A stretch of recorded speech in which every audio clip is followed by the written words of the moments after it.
Hello दोस्तों, स्वागत है आप सभी का हमारे इस चैनल पर।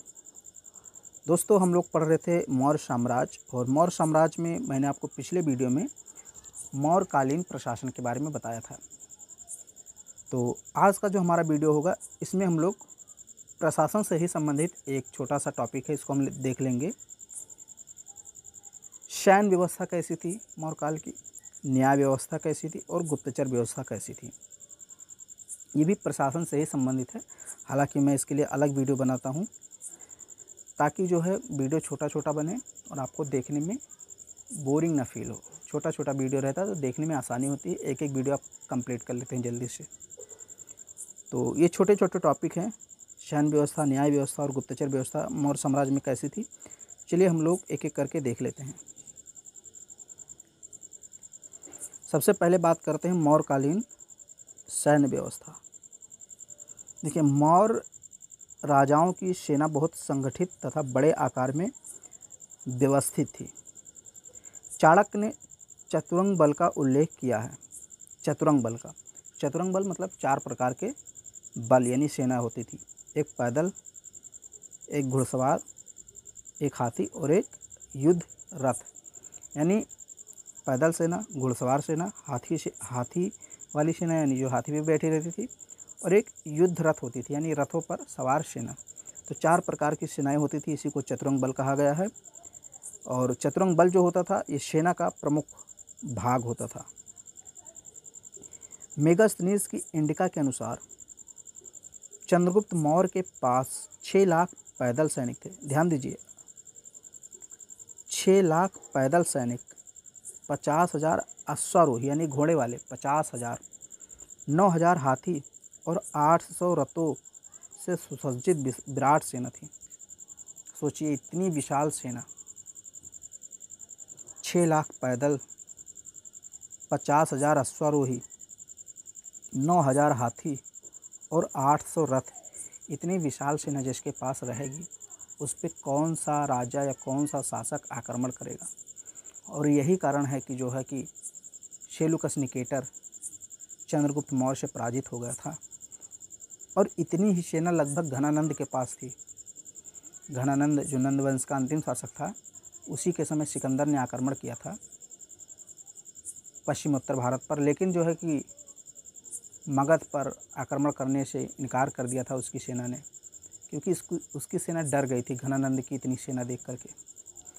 तो ये जो चंद्रगुप्त मौर्य की सेना है, लगभग इतनी ही सेना घनानंद के पास थी और इसी कारण चंद्रगुप्त मौर्य की सेना ने आगे बढ़ने से इनकार कर दिया था।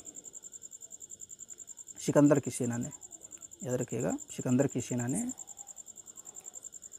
तो 2 चीज़ें याद रखिएगा कि सिकंदर का आक्रमण जब भारत पे होता है, भारत पे नहीं होता है, पश्चिमोत्तर प्रांत पर होता है, तो उस टाइम जो शासक था वो मगध का घनानंद था, नंदवंश का।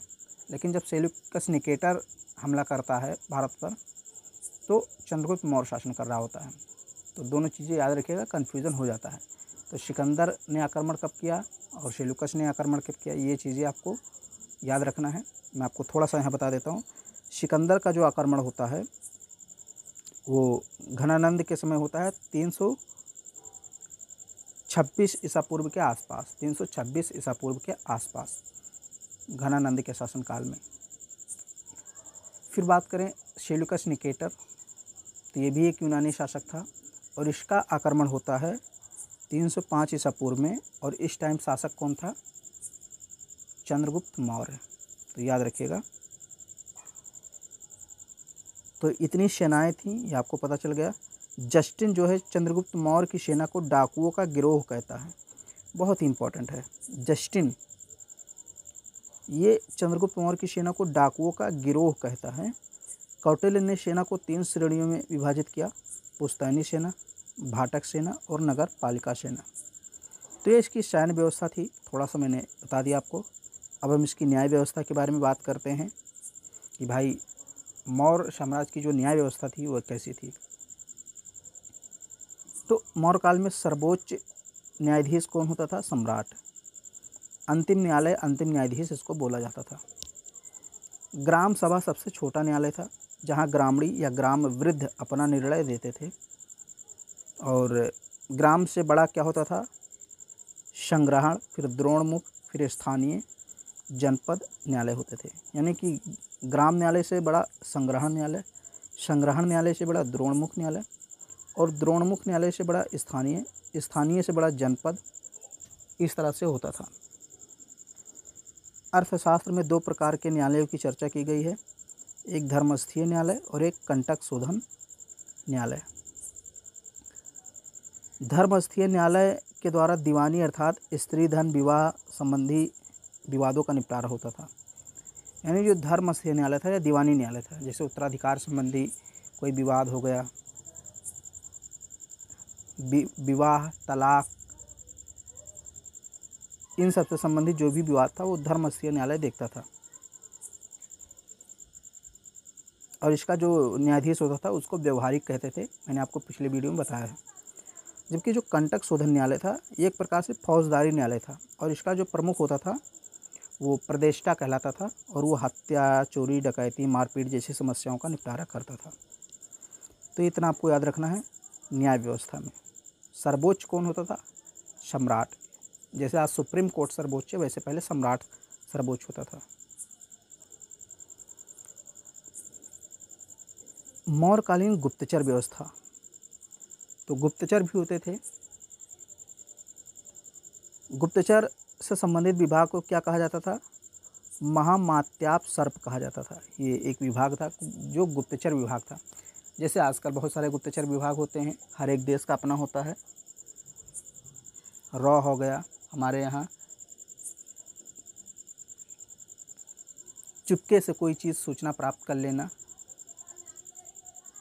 किसी अपराधी को चुपके से पकड़ लेना, सरकार को कोई सूचना चुपके से दे देना, गुप्तचर विभाग का काम होता था।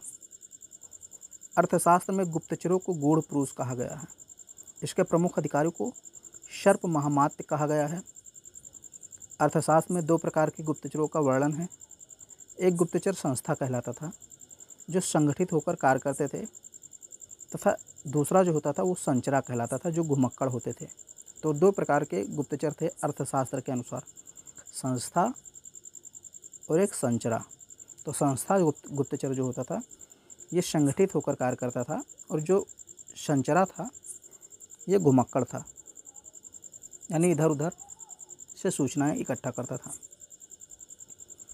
गुप्तचर के अलावा शांति व्यवस्था बनाए रखने तथा अपराधों की रोकथाम के लिए पुलिस भी थी, जिसे अर्थशास्त्र में रक्षिण कहा गया है।